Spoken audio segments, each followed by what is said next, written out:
Hello বন্ধুরা, আমরা আজকে যাচ্ছি চাকদার রঞ্জনপল্লীর পোদ্দার বাড়িতে। সেখানে মনসা মাকে সাজাতে। তোমরা দেখতে থাকো। দেখতেই পাচ্ছ আমরা এখন এসে ঠাকুরটি সাজাতে শুরু করে দিয়েছি। তোমরা দেখতেই পাচ্ছ প্রথমে আমরা মায়ের আঁচলটি পরাচ্ছি। এরকম আরেকটা আঁচল পরাবো। আঁচলটা হয়ে গেলে তারপর মায়ের গহনাগুলো এক এক করে লাগাবো। এরপর মায়ের পেছনে ক্রাউনটি সেট করছি, তোমরা দেখতেই পাচ্ছ।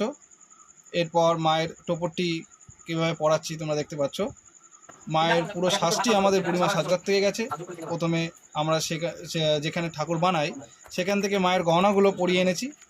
তারপর বাড়ির মন্দিরে এসে মায়ের আঁচল, বুক, মুটুক, স্মৃতিমুটুক এবং টোপরটা এখানেই পরালাম। আপনারা যারা ভিডিওটি দেখছেন, যদি আমাদের সঙ্গে যোগাযোগ করতে চাইলে আমাদের ডেসক্রিপশন বক্সে নম্বরটি আছে, দেখে নেবেন এবং ম্যাপে বুড়িমা সাজঘর সার্চ করলেই পেয়ে যাবেন। মাকে সম্পূর্ণভাবে আমরা সাজিয়ে ফেলেছি।